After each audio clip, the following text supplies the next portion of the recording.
এই জায়গাটা হলো কাঠালিয়ার গোমতী নদীর বেড়িবাঁধ আইল। যারা ধসে নাইমে গেছে একবার, এই দেখেন পুরো ফাটল দিয়ে রয়েছে আর পানি লিক করতেছে, অবস্থা খুবই গুরুতর, অবস্থা খুবই খারাপ।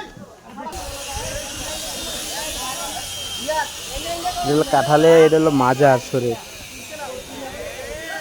এটা গোমতী নদীর একদম বেড়িবাঁধের সাথে, এটা কাঠালিয়া মাজার। এটা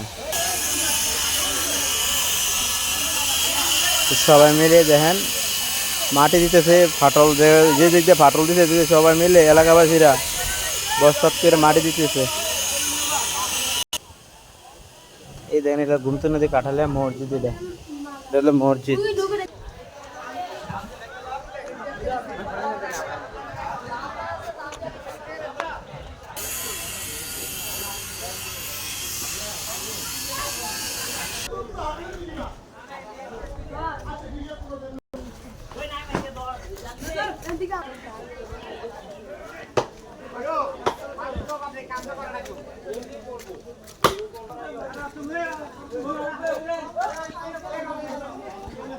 এই গোমতী নদী বেরিয়ে বিভিন্ন জায়গা দিয়ে পানি ছুঁয়েতেছে, লিক করতেছে। দেখেন ইন্দুরের গাতা দিয়ে কিভাবে পানি আসতেছে।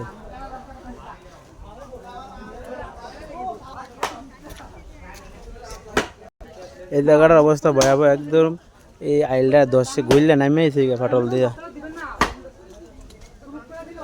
একদম মাটিটা নামিয়ে ধসে পড়ে গেছে। হ্যাঁ, কাঠালিয়ার অবস্থা খুবই, আইলের অবস্থা খুবই ভয়াবহ, ভিতর দিয়ে অনেক বস্তা।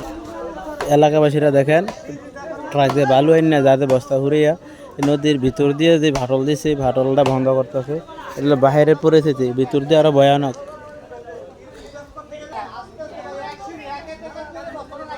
দেখেন এই জায়গাটা বেশি ভয়াবহ। এদিক দিয়ে একটা বিল্ডিং আছে 3 তলা, এটার সোজাই দেখেন কাঠালিয়া, অবস্থা খুবই ভয়াবহ।